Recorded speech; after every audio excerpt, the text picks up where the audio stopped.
She never said that. No, Ah. but I bet she thought it. Ah. You are so mean! My brain could taste your fingers and they tasted like hate. And where in God's name is the intimacy coordinator?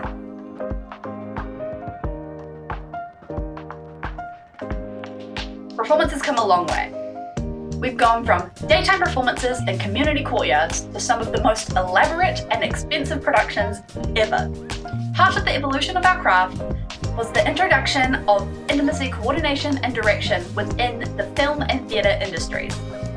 With society moving towards trauma-informed practices, being literate and knowledgeable about intimacy is critical to the modern thespian. So, what is intimacy? To help me with the research, I recruited a friend and fellow performer. My name is Arp-Dunham. I'm 19 years old. My company is called Salty Lizard Productions. What do I do? Weird movement. Let's go back about 18 years. In 2006, the same year the Me Too movement was just taking off, fight choreographer and actor Tonya Sina wrote her graduate thesis, which helped to establish many of the terms and practices that we use today. However, it is important to recognize the contribution of the LGBT community, people of color, and women in creating these ideas and spaces. Their experiences of disempowerment in society and in the performance industry force them to forge practices to protect themselves. These people are the pioneers of consent-based practice.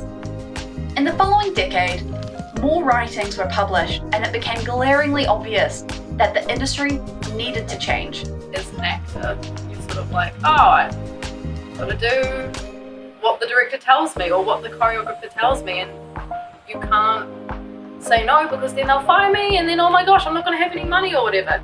In 2016, Intimacy Directors International, founded by Tonya Sina, Alicia Rodas, and Siobhan Richardson, published The Pillars: Context, Consent, Communication, Choreography, and Closure. Since 2016, the intimacy direction and coordination industry has grown. A lot of this is thanks to the rise in awareness. In 2018, HBO committed to having intimacy coordinators network-wide, and in 2019, the first intimacy director was brought onto Broadway. Claire Warden, co-founder of the IDC, directed intimacy for Broadway's revival of Frankie and Johnny in The Clair de Lune. We won't talk about the original. Speaking of what is intimacy in a performance context, let's look for a definition.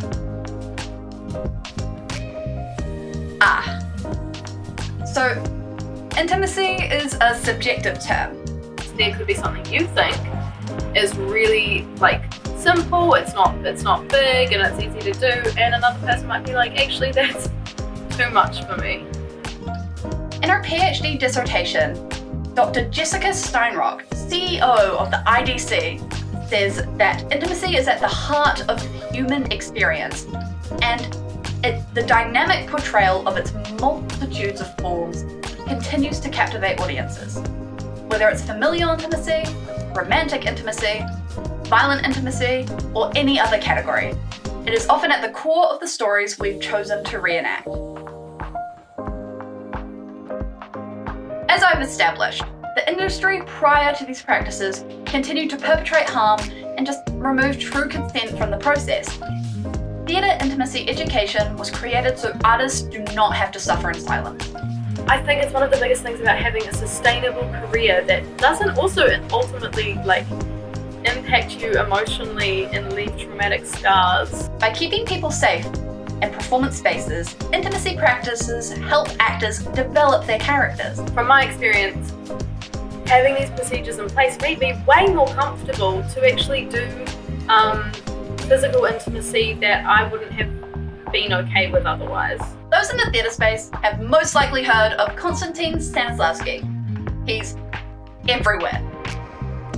Emily A. Rowley argues that intimacy techniques, in conversation with the development of Stanislavsky's system, offers a stronger, more sustainable approach to support them mentally and emotionally as they step into characters who inherently face challenges and discomfort within the action of the play.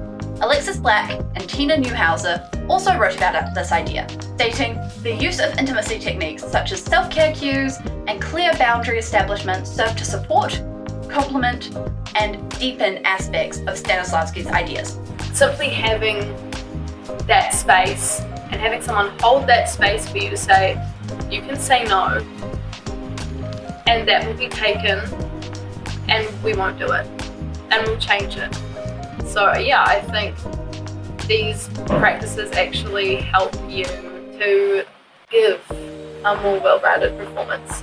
In the performance industry, an area deeply informed by yes and, saying no has a history of being perceived as a challenge to the creative flow.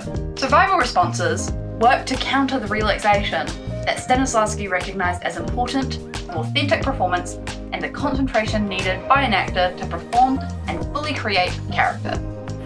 I feel like I'm able to actually access more sort of emotional range. Intimacy protocols advocate the specificity and clarity in creating and documenting physical choreography, as well as providing a space for actors to acknowledge and work within their own unique boundaries, rather than existing in a state of fight, flight, freeze, or fawn, because they are uncertain of what will be asked of them, or be put in a situation requiring an immediate and uninformed choice. So if you want to get a good realistic performance, if you want to get a performance other people can relate to, you need to go through the processes step by motherfucking step. So I've talked a lot about the what and the why, but how do you do it? First you do physical, mental, emotional check-in. Then you would do karakia, or some sort of like holding the space. So even if you don't want to do a karakia, you could do like a breath or a couple deep breaths together. Then we also did a body map. Where am I okay being touched? And you have to go everywhere. I think it's a good thing to set aside a rehearsal, like, well, obviously you have, these are the things we want to get done. Maybe set aside a little bit more time. Consent is key, and it always will be. And you should never feel pressured to do something you are uncomfortable with. But you are allowed to say no because there's 100,000 ways to tell a story. What I did for the second Death of Honey season was we had the contracts, but then I also had a separate living document, consent document, that had listed all the types of physical touch and what they could be and what the processes were to go through that, and then if something happened, how would mediation occur? If you ever get stuck, just look to the pillars. They are the gold standard and should just be basic practice in performance spaces. Anything that you implement should be documented and agreed on. If you can, get an intimacy coordinator to help you implement these practices, or look over anything you aren't sure about. And always have a third party present when rehearsing, especially when rehearsing anything that could get intimate. Because those consent, autonomy and accountability are like the 3 bloody big ones. So, final comments on intimacy and performance. Learn about it. Talk to people, do research, and check in with yourself. What do you need to be able to be the best creator you can be? Because you are worth it. When you know that you as a human have autonomy, that opens up a whole new range. When you become more empathetic through empowerment, then your performances